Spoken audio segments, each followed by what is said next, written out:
I want to welcome you to this new study on the Book of Proverbs. Proverbs is an anthology of wisdom teachings on everyday life, based largely on the experience of everyday people. The Book of Proverbs invites us into an ancient and ongoing discussion about what is good and wise and true in life. Proverbs is poetry. It is not terribly complicated. We don't have to understand a lot of deep theological concepts. It's just a series of short lessons on how to live our lives. In this session, we're going to introduce wisdom literature. We will talk a little bit about the origin of the Book of Proverbs, and we'll read and discuss the first two chapters of the book. But first, we begin with a prayer. O God, our Father, open our eyes and enlighten our minds as we study your word. So grant that our minds may know your truth and our hearts may feel your love, and then confirm and strengthen our wills that we may go out to live what we have learned. Through Jesus Christ our Lord. Amen.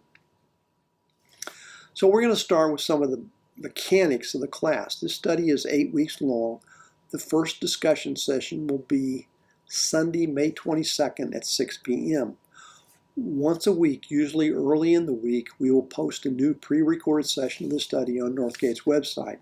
Each session will be about 30 to 35 minutes in length. You can watch it any time that it's convenient for you. On the following Sunday evening at 6 p.m., there will be a follow-up Zoom discussion session to discuss the current week's study session. If you have signed up for the follow-up Zoom session, we will send you instructions on how to connect to the session. You do need to sign up in advance to participate in the Zoom discussion session. You cannot connect to the Zoom discussion session until we send you the link. If you haven't yet signed up, you may send an email to online.classes@northgateumc.org and say you want to participate in the Zoom discussion session. That email address is also on the website. Any Bible translation you have will work for this study. At different times, I will be using different translations, but for the most part, they are very similar. If you have any questions, you can email them to the address on the website or to the church office, or you can call me. I will be using primarily 3 sources of commentaries for this study. Proverbs at Bingdon, Old Testament commentaries by Christine Roy Yoder, the wisdom books, Job, Proverbs, and Ecclesiastes by Robert Alter, and Proverbs 1 through 9, a new translation with introduction and commentary by Michael V. Fox. The ideas I will be presenting will come from these sources, although I won't always tell you which source I'm using at any particular time. I'm not a biblical scholar. I cannot read Greek or Hebrew. I'm just trying to summarize and pass on the information that I have read as accurately as I can. You don't have to buy any of these books, although I will give you the information, so you certainly can buy one or more of them if you'd like to. Sometimes I will be using Alter's translation, sometimes I will be using Fox's translation, but mostly I will use the new Revised Standard Version. I will also occasionally post handouts on the website that offer some supplementary material. So we begin. Let's talk about the timing of Proverbs. When was it written? The Proverbs in the book we know were likely written down between the 10th century and the 3rd century BCE. This included the periods of the monarchy, exile, and post-exile, that is, the Persian and Hellenistic periods. The book seems to have been completed prior to 200 BCE. The Book of Proverbs was used in the writings of Ben Sirah, who wrote around 190 BCE. This doesn't mean that the Proverbs didn't exist prior to the 10th century. Some of them may have been much older, part of a culture passed down from father to son over many years prior to the time when they were first written down and collected in the book we know as Proverbs. Perhaps later they were used in schools. Ben Sirah in the book of Sirach, or Ecclesiasticus, discusses Proverbs used in schools in the 2nd and 3rd century. Some of the Proverbs we'll read seems quite similar to the ancient Egyptian wisdom literature and may have been borrowed from the Egyptians. Many of the Proverbs are attributed to Solomon, who was Israel's king in the 10th century BCE. Most modern scholars, however, think that it's unlikely that he wrote them. We will discuss that later. The Proverbs clearly come from multiple sources. We will see that occasionally one proverb seems to conflict with another one. The book we know as Proverbs is a collection, but moreover it is a collection of collections, an anthology of anthologies. It is composed of 6 discrete units, each of which was compiled separately. Then someone or some group put them all together. The first 9 chapters serve as a kind of introduction. This appears to have been compiled last, probably during the Hellenistic period, between 340 and 200 BCE. The individual or group that collected chapters 1 through 9 occasionally refers to some of the proverbs that occur in later chapters. So this is an indication that this unit was written last, or at least compiled last. Before we read chapters 1 and 2, we're going to talk for a minute about wisdom books or wisdom literature. Proverbs is one of several wisdom books found in the Bible. Job and Ecclesiastes are also considered wisdom books. The wisdom of Solomon, the wisdom of Jesus, son of Sirach, or Ecclesiasticus, found in the Apocrypha, are also considered wisdom books. The 4th book of Maccabees is considered wisdom literature. Baruch is also considered partially wisdom literature. The book of Proverbs belongs to an international wisdom tradition that began some 2,000 years earlier in Egypt. This genre of writing was also found in Palestine, Syria, and Mesopotamia. Wisdom literature is a family of texts that are characterized by clusters of features. The more of those clusters a work has, the more closely it belongs to the family. Job, Proverbs, and Ecclesiastes are all quite different in style, but are all considered wisdom literature. They have a lot of the same clusters. Job, which is mostly poetry, nevertheless tells us a story. It's a narrative. From that story, we're supposed to figure out right from wrong, but it's not always easy. That is called amorphous genre of wisdom literature. The lesson that we're supposed to learn doesn't have a clearly defined shape or form. Proverbs, on the other hand, makes very clear what the lesson is. It's very clear that there's a right way and a wrong way, and the book spells out which is which. This is called a didactic genre. So there are 2 genres of wisdom literature, didactic and amorphous. Proverbs is didactic and Job is amorphous. Ecclesiastes is primarily didactic but includes some amorphous genre as well. So we've said that the book of Proverbs is devoted to teaching wisdom on everyday life. It doesn't use to-do lists, innovative strategies, slogans, or cliches, but poetry. Proverbs is poetry. The most common format is the 2-line proverb. The first line makes an observation or claim, which the second develops, contrasts, or motivates. An example would be, the mouth of the righteous is a fountain of life, but lawlessness covers the mouth of the wicked. 2 lines, the first an observation about righteous people and the second a contrast about the wicked. The mouth of the righteous is a fountain of life, but lawlessness covers the mouth of the wicked. A few other general observations. God never speaks in Proverbs. The book is a compilation of wisdom based on the experiences of ordinary people. Proverbs is time-worn common sense. It prompts us to think about what it means to live as fearers of the Lord day after day, when water does not pour from rocks and angels don't come to lunch. Proverbs makes assumptions about the reader, the self, that apply all through this book. Number 1, the self is in relation. We are in relation with others. The self is embodied. We can have a clear idea of who we are and what we want. Third, the self has choices and bears responsibility for the consequences. And finally, the self is a creation of God, gifted with capacities and bounded by God's sovereignty. The God of Proverbs is not neutral. There is no secular. Everyday experiences and concerns are theological. Everything that happens relates to God. The authors use evocative images and metaphors for wisdom and often contrast those with its rival, foolishness. We will hear a lot about righteousness and foolish. One more concept before we start.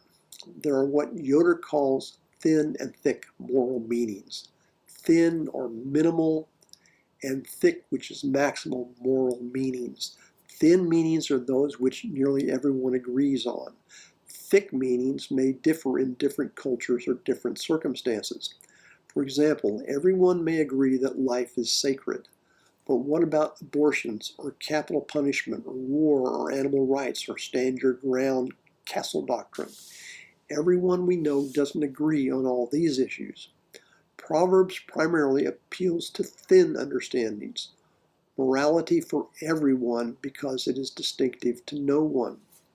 In Proverbs, we're going to hear ideas like life is sacred, but we're not going to hear arguments about whether capital punishment is good or not.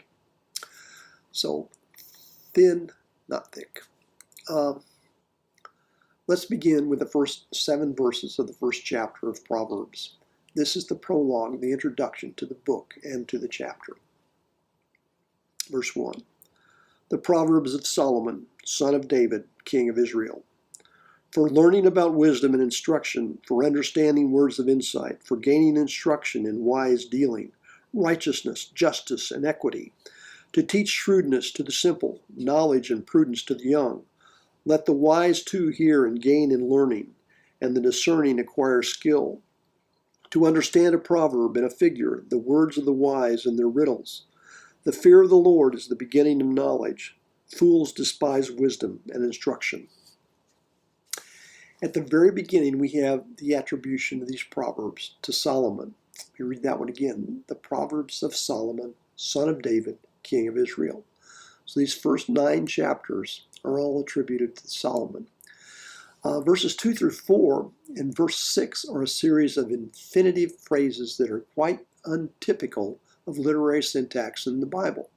These verses lay out an agenda for the whole book. This is what the book is going to attempt to do for us. So let's read verses 2 through 7 again and hear these infinitives. For learning about wisdom and instruction, for understanding words of insight, for gaining instruction in wise dealing, righteousness, justice, and equity, to teach shrewdness to the simple, knowledge and prudence to the young. Let the wise too hear and gain in learning, and the discerning acquire skill. To understand a proverb and a figure, to the words of the wise and their riddles. The fear of the Lord is the beginning of knowledge. Fools despise wisdom and instruction. Verses 8 and 9 tell us that this is father's advice to his son. So let's read verses 8 and 9. Hear, my child, your father's instruction, and do not reject your mother's teaching, for they are a fair garland for your head and pendants for your neck. Proverbs is set in a household in a city. This is where identities are first fashioned. Character is formed by speech. The father's speech describes the world as an arena of conflicting discourses. The father also associates himself with Solomon.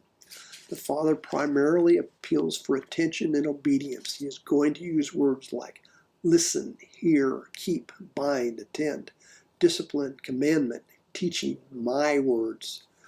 The father orients the youth in a world of strongly qualified horizons. These are matters of life and death. So let's go on with verses 10 through 19. My child, if sinners entice you, do not consent. If they say, come with us, let us lie in wait for blood. Let us wantonly ambush the innocent. Like Sheol, let us swallow them alive, and whole like those who go down to the pit. We shall find all kinds of costly things. We shall fill our houses with spoil. Throw in your lot among us. We will all have one purse. My child, do not walk in their way. Keep your foot from their paths, for their feet run to evil, and they hurry to shed blood. For in vain is the net baited, while the bird is looking on. Yet they lie in wait to kill themselves and set an ambush for their own lives. Such is the end of all who are greedy for gain. It takes away the life of its possessors. So here the father is warning the son not to get involved in the wrong crowd. The primary characters here are sinners and wisdom who speak to the son. Sometimes the sinners speak, sometimes wisdom speaks. Listen to wisdom, forget the sinners. There are 2 ways of living in the world. The father promises discipline and the mother offers instruction. Back in verse 8 and 9. Here the father legitimates the favored status of the upper class, placing value on material wealth and social esteem as evidence of wisdom's favor. Proverbs 1 through 9 was probably intended for young men of privileged circumstances, kind of a prosperity theology. The father says that sinners fall into their own trap. Their violence is a dead end. We see that in verses 18 and 19. Yet they lay in wait to kill themselves and set an ambush for their own lives. Such is the end of all who are greedy for gain. It takes away the life of its possessors. We go on to the call of the personified wisdom. This is verses 20 through 33. Wisdom cries out in the street. In the square she raises her voice.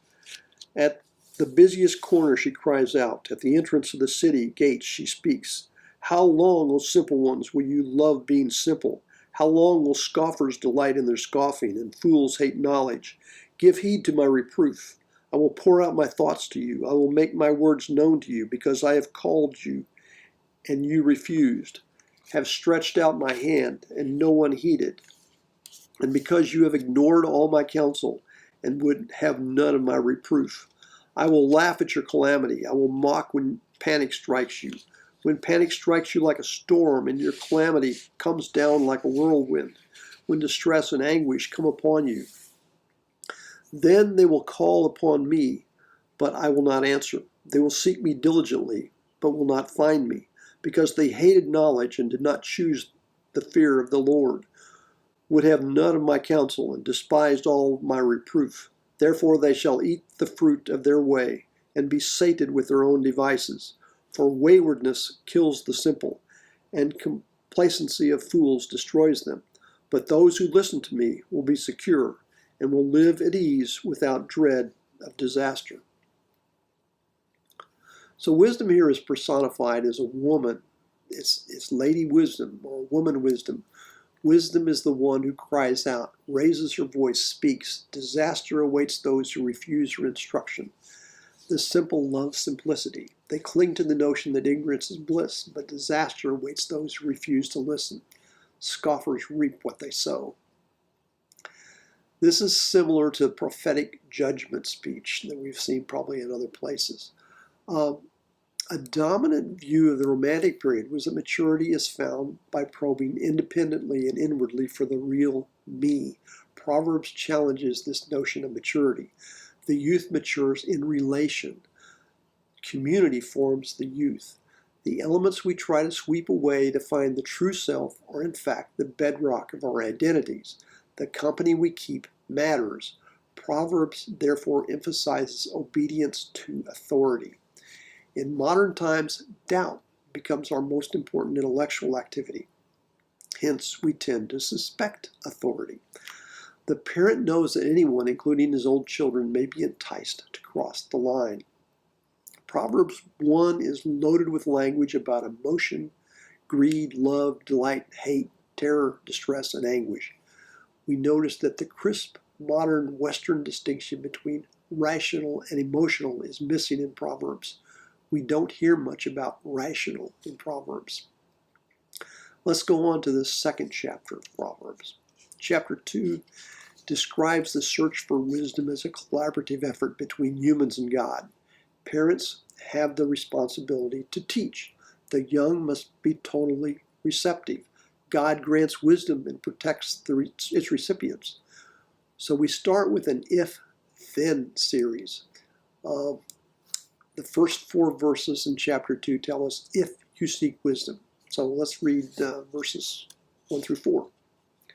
My child, if you accept my words and treasure up my commandments within you, making your ear attentive to wisdom and inclining your heart to understanding, if you indeed cry out for insight and raise your voice for understanding, if you seek it like silver and search for it as for hidden treasures. The youth must commit to the search for wisdom before he can attain it. It is a matter of attitude. To incline the heart is to make a choice, to commit to something. The youth must also act. He must search. This is a quest, a treasure hunt requiring tenacity. Wisdom cries out to those who listen. Heart in verse 2 can mean the physical organ or the inner self, the locus of thought and feelings, the seat of understanding, reason, and imagination. Wisdom is said to enter the heart. Verses 5 through 11 are the then part of this sequence, of the if-then sequence. If you do all these things from the first 4 verses, then you will understand. So we read 5 through 11. Then you will understand that the fear of the Lord, then you will understand the fear of the Lord and find the knowledge of God. For the Lord gives wisdom. From his mouth come knowledge and understanding. He stores up sound wisdom for the upright. He is a shield to those who walk blamelessly, guarding the paths of justice and preserving the way of his faithful ones. Then you will understand righteousness and justice and equity and every good path. For wisdom will come into your heart, and knowledge will be pleasant to your soul. Prudence will watch over you, and understanding will guard you. The search will generate understanding that orients the youth rightly with God and the community. The youth will know the fear of the Lord, find knowledge of God. The seeker of wisdom gains understanding because God acts. Wisdom is a divine gift. God transforms the heart. God and wisdom will protect the youth along the right paths. Let's talk about paths here. Path is a metaphor for a pattern of behavior, a person's approach to life. It requires both direction and movement. Paths are carved out and worn down by many people over time, and most of the hazards are eventually removed. Basically, there are 2 paths. One leads to life and one to death. So let's go on with verses 12 through 19. The wicked men and the strange woman. It will save you from the way of evil, from those who speak perversely, who forsake the paths of uprightness, to walk in the ways of darkness, who rejoice in doing evil and delight in the perverseness of evil. Those whose paths are crooked, who are devious in their ways. You will be saved from the loose woman, from the adulteress with her smooth words, who forsakes the partner of her youth and forgets her sacred covenant. For her way leads down to death, and her paths to the shades. Those who go to her never come back, nor do they regain the paths of life. Wisdom will save the youth from the perils of the wicked men and the strange woman. Everything about the wicked men is corrupt. Their path twist and wander. The youth meets the strange woman 5 times in Proverbs 1 through 9. Note the stranger or foreigners are enemies. They're always enemies here. The strange woman is an adulteress. Marriage can be a metaphor for covenant fidelity, so the woman may have abandoned God, or the woman may be completely irreverent and immoral. The woman treads a deadly path. Escape is impossible. Let's go to the last 3 verses, so that you may live long and well. Verses 20 through 22. Therefore walk in the way of the good, and keep to the paths of the just. For the upright will abide in the land, and the innocent will remain in it. But the wicked will be cut off from the earth, and the treacherous will be rooted out of it. So the parent would not agree that we can find truth or wisdom on our own. The attainment of wisdom is the convergence of human effort and divine gift. God has to be involved. We should take responsibility for our learning, but reject the idea that what we learn is solely of our own doing. Wisdom is associated with protection and security. Danger is defined primarily in terms of other people. He teaches who we are by pointing out who we are not, fostering communal solidarity. Next week, we read chapters 3, 4, 5, and 6. The style of the passages will be similar to what we read today, which is true of all the first 9 chapters. We'll talk about trust in the Lord, value of wisdom, integrity of wisdom, love wisdom, stay on the path of wisdom, be careful about what you say, avoid the mysterious woman, wise advice, and the dangers of adultery. I hope to see you Sunday night. Remember that if you want the link to the Zoom discussion session, be sure to send me your email address. Have a good week.